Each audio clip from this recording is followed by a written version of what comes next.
When a man wants power, we call him ambitious. When a woman wants the same, she's unstable, jealous, or just needs to be redeemed. Thanos wipes out half the universe, and we call him complex. Joker burns a city, and he's a misunderstood genius. But when a woman dares to be a villain, she has to be beautiful, broken, or dead within minutes.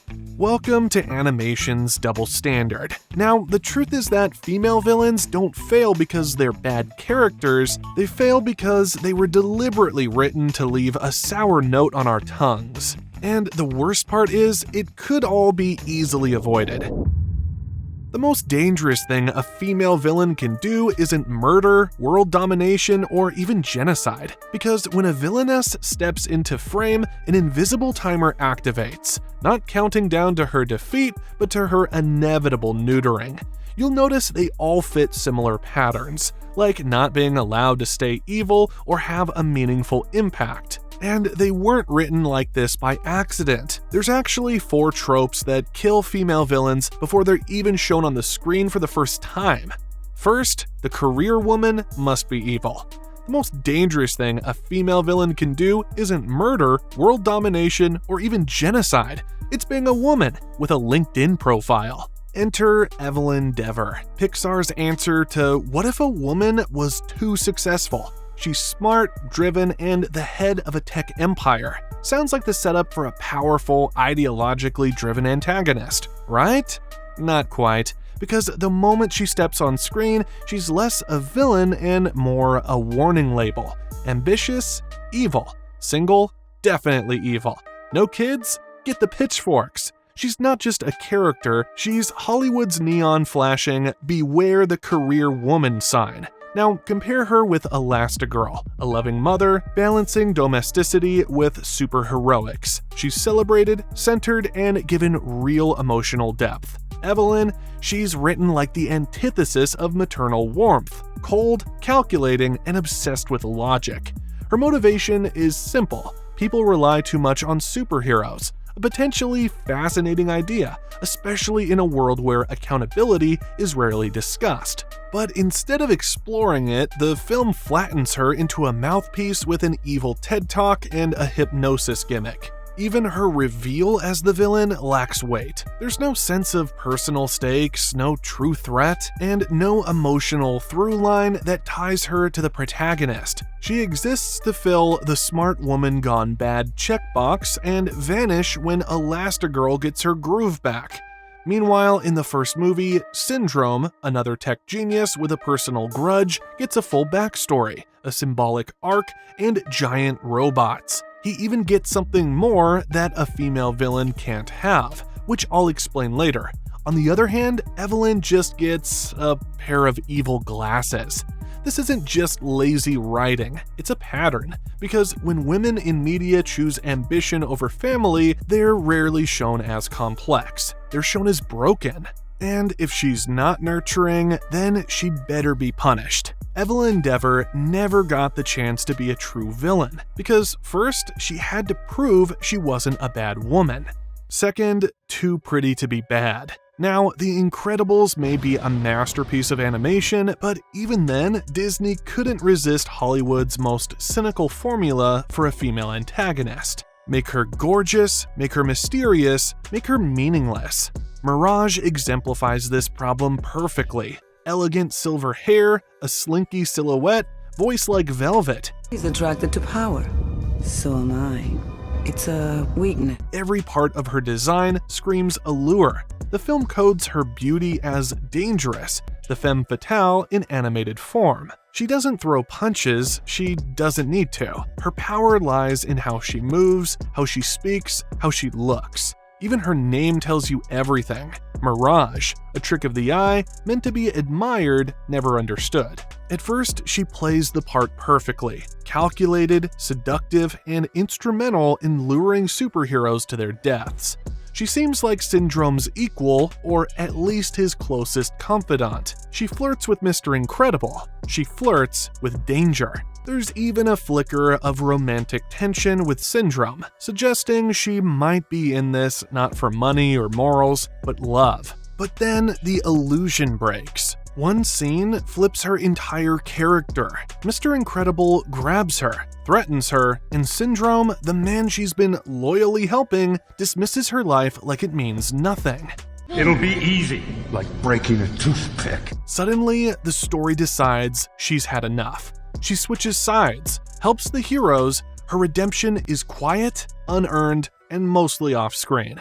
But more than that, it's inevitable, because her beauty disqualifies her from true villainy. She's too graceful, too poised, too elegant to really be bad. And in Hollywood logic, if a woman looks like that, she must have a heart of gold under all that satin and smolder. It's a trope so ingrained we barely notice it.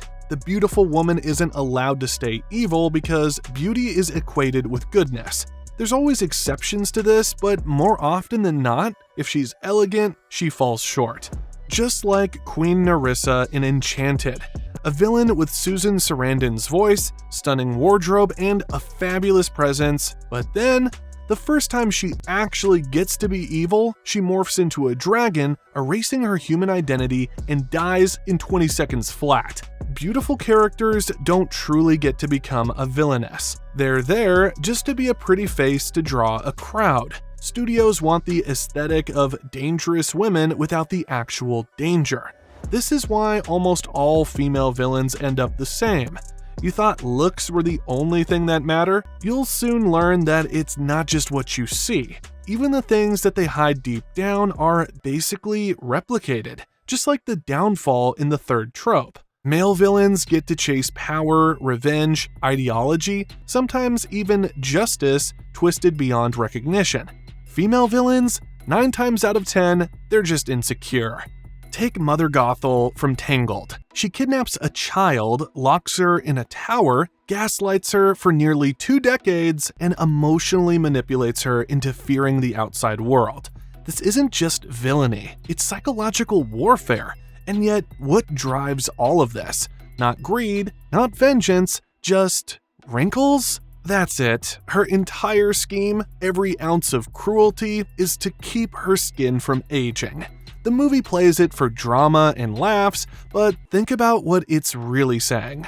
A woman's fear of losing her beauty makes her capable of monstrosity, not because she's evil, but because she's vain. Now, rewind to the evil queen in Snow White. She doesn't try to steal the throne. She doesn't even want Snow White dead for political reasons. She wants her dead because a mirror said someone else was prettier. She's a literal queen. She has magic, influence, power, and her plan is to poison a teenager over a bad Yelp review from a piece of talking glass.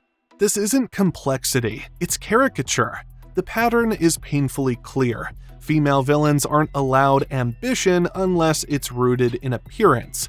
They don't seek control, they seek compliments. They don't fear failure, they fear being less than another woman. And it's not just lazy writing, it's damaging, because it reinforces the idea that women can't coexist without rivalry, that femininity is fragile, competitive, and shallow by default, that aging or being outshined is something to be feared so deeply it justifies cruelty. Meanwhile, male villains are praised for being tragic or nuanced, even when their motives are just as petty. Syndrome wants revenge because Mr. Incredible brushed him off as a kid. Scar kills Mufasa because he's jealous of his brother's spotlight. But nobody calls them shallow. They're called iconic, and to be fair, the evil queen is also iconic. But if she'd be written today, I think she'd get a lot more critique. In the end, when a man envies, he's Shakespearean.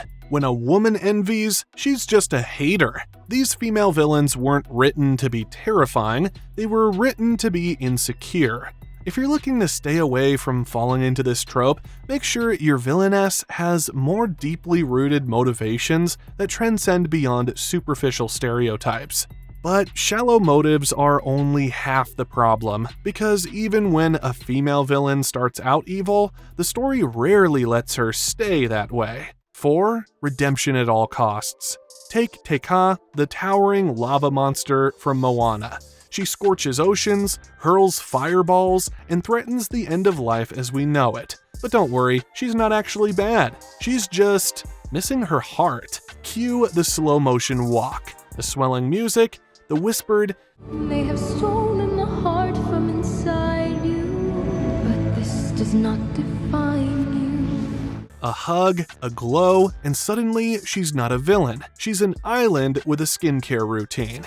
This isn't a twist, it's a retreat. It's the story saying, don't worry, she was never really dangerous. Her rage wasn't a choice. It was trauma, and once healed, she returns to her true form, beautiful, benevolent, and no longer scary. It's a feel-good message we see attached to a lot of villains nowadays, because in these stories, a woman's evil is never allowed to stand on its own. It has to be explained, justified, or erased. She can be angry, but only if it comes from pain, and if that pain comes from superficial tropes like the jealousy one, it's often regarded as lazy writing. Unlike male villains who can embrace darkness without apology, female villains are put on a tight leash. They must be tragic or misunderstood, or punished swiftly if they dare to enjoy it. Rarely is she allowed the dignity of her own darkness. But the truth is, this isn't just lazy storytelling, it's cultural discomfort. Because letting women choose villainy freely would mean admitting something even scarier than a fire demon or a death ray. That women, like men, are fully capable of choosing cruelty. Not because they were hurt, not because they were unloved, but because they wanted to. That kind of female villain isn't common, because the stories we tell still aren't ready for her. But if a woman refuses redemption and insists on villainy, the story finds a new box to shove her in. Not a tower, not a lair, a nursery. There's a secret weapon writers use against female villains, a strategy so effective it turns them into ghosts in their own stories. Make them moms. But not complex, multidimensional mothers. Twisted ones, conditional ones, the kind who weaponize care and call it love. Take Lady Tremaine, the wicked stepmother in Cinderella. No magic, no minions, just unshakable control over a domestic prison. She doesn't shout, she doesn't scheme, she doesn't have to. She rules through subtlety, a locked attic, a quiet snub, a delayed invitation, and somehow that makes her feel more dangerous than any fire-breathing dragon. But even then, her power is contained. She's not chasing thrones or changing laws. She just wants to keep one girl from rising above her station. That's the core of this trope. Female villainy isn't allowed to be expansive. It's allowed to be petty, personal, homebound. This kind of writing traps evil within the walls of a household, a place where women have historically been confined anyway. It's not just a metaphor, it's tradition repackaged as fiction. And yet, this trope can work when the story knows what it's doing. Villains like this can be terrifying if they're allowed depth, if their motivations stretch beyond envy or the need to control a child. When writers explore motherhood not just as a role, but as a system of power, a source of identity, loss, and obsession, you get something chilling and honest. You get a villain who feels real. Enter the Baroness from Cruella, a fashion icon, a narcissist, a mother in the most technical, loveless sense of the word. She abandons her child for convenience, manipulates her employees, and treats creation, both artistic and biological, as something she owns, not something she nurtures. And unlike most villains in this trope, she's allowed to enjoy it. She relishes her cruelty. She controls her world through intimidation, glamour, and legacy. And the story doesn't try to explain it away with a tragic past or a redemptive moment. She's not a monster in hiding, she's a monster in plain sight, and she likes it that way. What makes the Baroness work is that her villainy isn't confined to the home. She's not just a bad mother, she's a corporate tyrant, a social manipulator, and a cautionary tale about power unchecked by empathy. She's still within the twisted mother trope, but instead of shrinking her evil to fit it, the film expands the trope to fit her.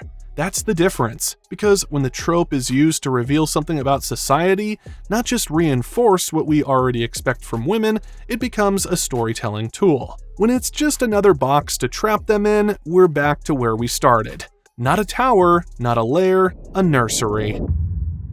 While female villains are boxed into homes and motherhood, male villains are given kingdoms, empires, entire galaxies to burn. Because when a man chooses evil, the story rolls out a red carpet. Same crime, different punishment. Welcome to villain gender bias. Welcome, welcome, welcome, welcome, welcome. Take Syndrome from The Incredibles. He's petty, entitled, and driven by a childhood grudge. A man-baby with a death ray, and yet we call him thematically rich, because his villainy ties into the film's commentary on meritocracy and mediocrity. He's allowed to be a brat and still be brilliant, still be terrifying. Or look at Scar from The Lion King. Jealous, dramatic, dripping with sarcasm. He literally sings a song about committing murder while posing on cliffs and talking to green fire. But we don't call him shallow, we call him iconic. Dr. Facilier, Jafar, Hades, they all get to be charming, flamboyant, over the top, and unapologetically evil. They don't even need a redemption arc. They don't need to be hot. They don't need to be sad. They're allowed to be fun. But give those same qualities to a female villain, suddenly she's too much, too dramatic, too cold, too sexy, too loud. She's either flattened into a cliche or softened into a sob story. Hela in Thor Ragnarok was a goddess of death with presence, power, and a killer entrance. She literally destroyed Thor's hammer with one hand. But was she given depth? Stakes? Nope. She was shoved into the evil sister box and killed off with a giant fire monster so the hero could complete his arc. Bellatrix Lestrange in Harry Potter had so much potential, a twisted reflection of feminine chaos devoted to Voldemort with religious fervor. But even with Helena Bonham Carter chewing the scenery, Bellatrix was never treated as her own force. She was a sidekick, a lapdog, even her death is offhanded, a quick gotcha moment in a battle scene dominated by men. And then there's She-Hulk, a show that teased a female villain in Titania, bold, confident, and entertainingly narcissistic. But instead of developing her, the writers turned her into a joke. No threat, no agenda, just a walking meme who crashes into scenes, sues people over trademark law, and disappears again. The pattern is clear. If a female villain is fun, she's not dangerous. If she's dangerous, she can't be fun. And if she's both, then the story doesn't know what to do with her. Even Jack Horner, whose entire shtick is that he has no depth, no trauma, and no morality, is treated as a bold storytelling choice, a satire of modern villains. Audiences love him, just like I do. I'm Big Jack Horner. Not in spite of his cartoonish evil, but because of it. Can you imagine a female villain being written like that, with no tragic backstory, no guilt, no humanity, and still being embraced? She'd be called unhinged. She'd be laughed off the screen. And by Act 3, she'd either be dead or redeemed through tears and eyeliner. Male villains are allowed to enjoy their evil. They're allowed to own it, to monologue, manipulate, explode, betray, and win for a while. Female villains, they're allowed to feel bad about it. But here's the thing, it doesn't have to be this way. Not every female villain is doomed to be a sexy wallpaper, a jealous wreck, or someone's twisted mom. Some writers actually remember that evil has no gender. They give us villainesses who are powerful, terrifying, and most importantly, allowed to be evil on their own terms. Ursula, the sea witch from The Little Mermaid, demolishes the standard female villain template. She's loud, grotesque, and gloriously wicked, unapologetically herself. Audiences embraced her as a queer or feminist icon precisely because she breaks the mold of dainty femininity. She's plus-sized, powerful, and confident. Beauty standards don't define her villainy. It's determined by raw ambition and ruthless execution. Azula from Avatar: The Last Airbender is another rarity. She's a teenager, yes, but also a military prodigy, a master manipulator, and a genuinely terrifying strategist. She's not driven by heartbreak or jealousy, She's driven by perfectionism, fear of failure, and a deep hunger for control. Her breakdown doesn't redeem her, it haunts us. Because, for once, we're allowed to see a female villain unravel without being forgiven. And then there's Yzma from The Emperor's New Groove. She drives the plot rather than reacting to it. She's never sidelined, never reduced to feminine stereotypes, never apologizing for her ambition. These characters prove one crucial truth: compelling female villains don't need gendered constraints. They can be as threatening, complex, and unapologetic as any male villain, when writers have the courage to let them. The ultimate message cuts to the core. Womanhood should never disqualify you from being the most terrifying force in the room. Female evil doesn't require tragic backstories, sexy outfits, or mother issues as permission slips. The best villainesses own their wickedness completely, unconstrained by tropes, stereotypes, or society's discomfort with powerful women who choose darkness. Great stories have great villains. It's about time we let women be gloriously, unforgettably evil. And if you want to learn how to do it right, how to build a villain reveal that actually lands regardless of their gender, check out our video on how to foreshadow a twist villain. Because the best villains don't just surprise you, they make you say, "Oh, of course."